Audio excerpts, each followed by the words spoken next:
Irene Joan Marion Sims, best known as Joan Sims, was an English actress, best remembered for her roles in the Carry On films, for playing Madge Hardcastle in As Time Goes By and Mrs. Wembley, the cook with a liking for sherry, in On the Up. Biography. Early life. Sims was born in 1930, the only child of John Henry Sims, station master of Leindon Railway Station in Leindon, Essex, and his wife Gladys Marie Sims, née Cutie Ladbroke. Sims' early interest in being an actress came from living at the railway station. She would often put on performances for waiting passengers. She decided that she wanted to pursue show business during her teens, and soon became a familiar face in a growing number of amateur productions locally. In 1946, Sims first applied to RADA, but her audition was unsuccessful. Her first audition included a rendition of Winnie the Pooh. She did succeed in being admitted to Parada, the Academy's preparatory school, and finally, on her fourth attempt, she graduated and was trained at RADA. She graduated from RADA in 1950 at the age of 19. One of her first stage performances was in the 1951 pantomime, The Happy Halfpenny, opposite Stanley Baxter at Glasgow's Citizens Theatre. Sims appeared in a number of Brian Rix's Aldwych theatre farces, but revue was Sims' greatest medium, especially in the works of Peter Myers.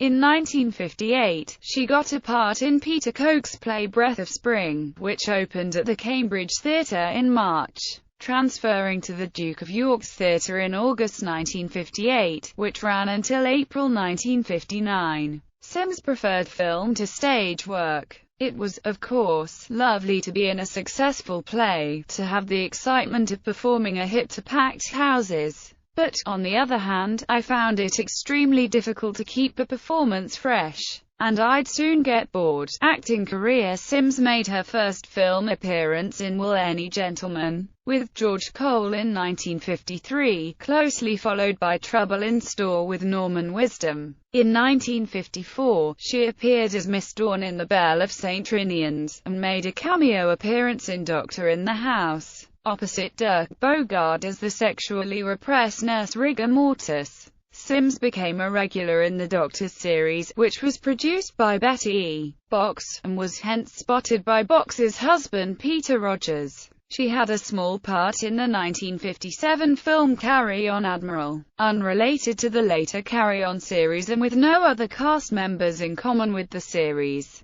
Carry On. In 1958, Sims received a script from Peter Rogers. It was for Carry On Nurse. The film Carry On Sergeant had been a huge success at the box office, and in the autumn of that year, Rogers and director Gerald Thomas began planning a follow-up. She first starred in Carry On Nurse, then Carry On Teacher, followed by Carry On Constable and Carry On, Regardless, and this sealed her future as a regular Carry On performer. Following a bout of ill health, Dillisley had to be brought in to take her place in Carry On Cruising at very short notice. However, Sims rejoined the team with Carry On Cleo. Her role in this was to set the tone for the rest of the Carry On films.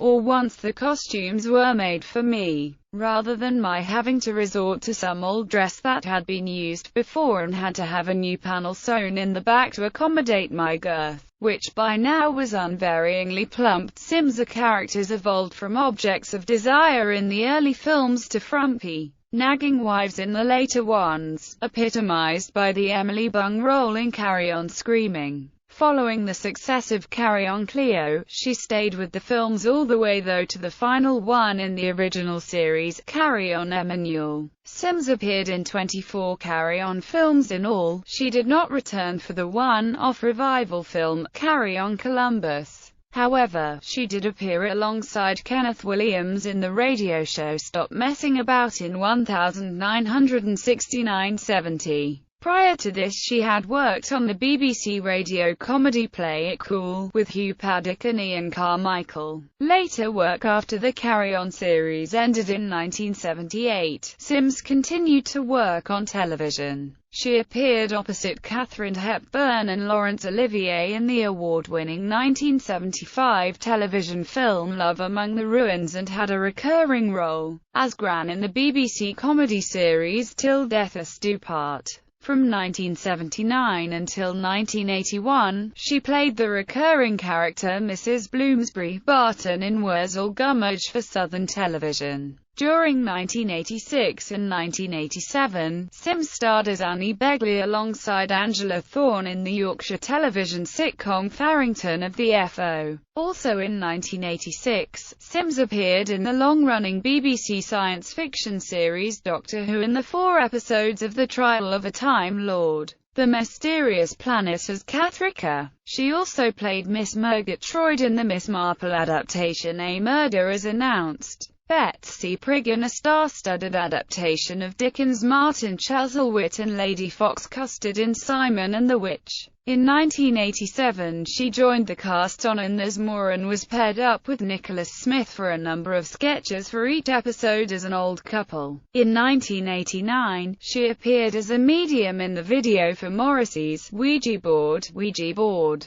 She played Mrs. Wembley in the BBC comedy series On the Up, which starred Dennis Waterman and ran from 1990 to 1992. From 1994, she played Madge Hardcastle, stepmother of Geoffrey Palmer's character Lionel in As Time Goes By. Sims also appeared in episodes of the hit television comedy series Only Fools and Horses, The Frog Legacy in 1987, and The Goodies in the One Foot in the Grave special One Foot in the Algarve, and made a guest appearance in a sketch show with Victoria Wood. In her later years, Sims fought a long battle against depression. This was worsened by the deaths of her agent Peter Eade, her best friend Hattie Jack, and her mother, all within a 2-year period, after which she fell into alcoholism. Sims suffered from Bell's palsy in 1999 and fractured her hip in 2000, but recovered well. However, her alcoholism was beginning to dominate life in her rented Kensington flat,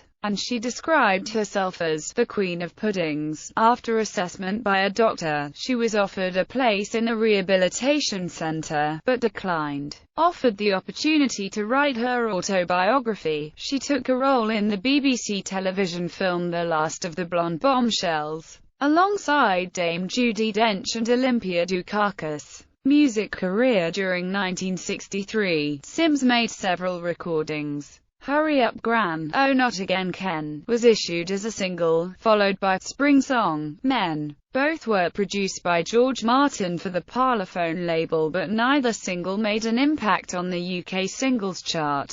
This did not deter her from releasing a third and final single during 1967, Sweet Lovely What's His Name of the Lass with the Delicate Hair. Again it failed to chart, and as a result the singles are now quite rare. As of 2009, both Spring Song and Men are available for the first time through iTunes and other download services, as well as on CD as part of reissues of the comedy compilation albums Oh, What a Carry On and Laugh a Minute. Sims also featured on an original cast recording of The Lord Chamberlain Regrets in 1961, as well as The Water Gypsies. Personal life. Sims, like her fellow Carry On star Kenneth Williams, never married. Williams, who was homosexual, did however propose a marriage of convenience to her, which she promptly declined. From 1958, she lived for 3 years with fellow actor Tony Baird. Every time her parents visited,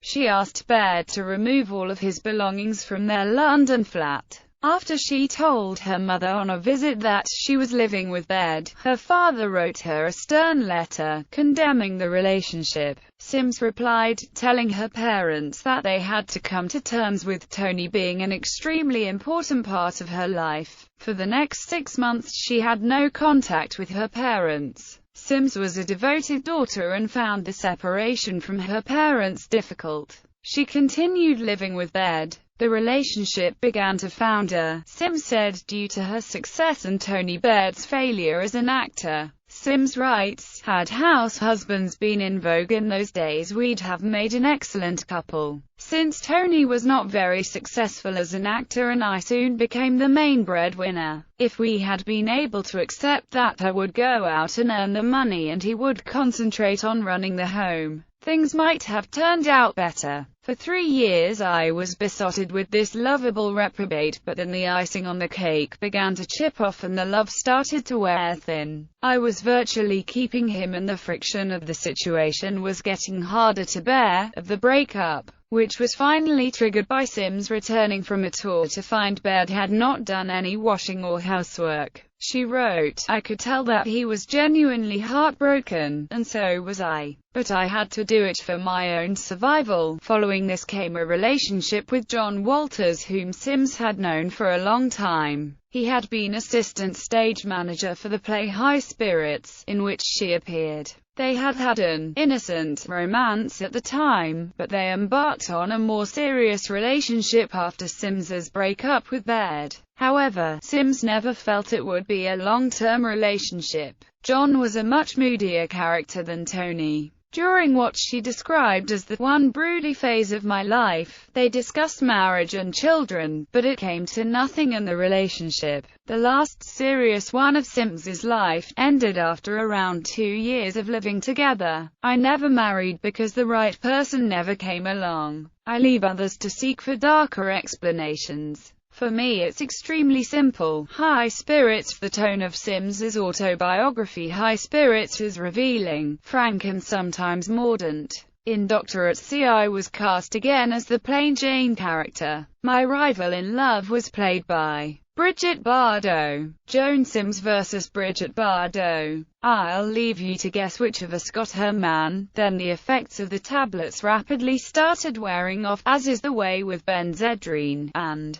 suddenly I was feeling worse than I had ever felt in my life. I learned the hard way how deflating it can be to get too excited by a prospect, before you know for sure that it will come off. The worst aspect of this fiasco was that I was now not only jobless but homeless. I was always useless at flirting, and simply did not know what needed to be done in order to snare my target. I always ended up resorting to jokes, and most men don't like funny women. They like to do the jokes. I've never been able to understand women who have this burning desire to have children. I've never had those feelings in any depth. Joan Sims. High Spirits. High Spirits concluded with Sims in reflective and rueful mood, having been disappointed to miss out on the part in a BBC adaptation of Vanity Fair. She is somewhat crestfallen to discover that there are only 2 entries on her trivia page on imdb.com. It ends, "The last couple of years have seen more lows than highs. My long-held view that whether you're up or you're down, there's only one way to react to whatever life throws at you." Carrion. Joan Sims. High Spirits. Death. Sims entered hospital in November 2000, and complications of a routine operation caused her to slip into a coma. Her lifelong friend and stand-in Nora Holland spoke of the doctor's amazement at her strength and courage throughout her final illness. On the 27th of June 2001, 10 minutes before she died, Nora Holland spoke to her gently about Kenneth Williams' Hattie Jacqueline, the time on the Carry On films. Sims died from liver failure and diverticulitis, with diabetes and COPD cited as contributory factors. She was cremated at Putney Vale Crematorium, and her ashes scattered in the grounds there. Selected filmography.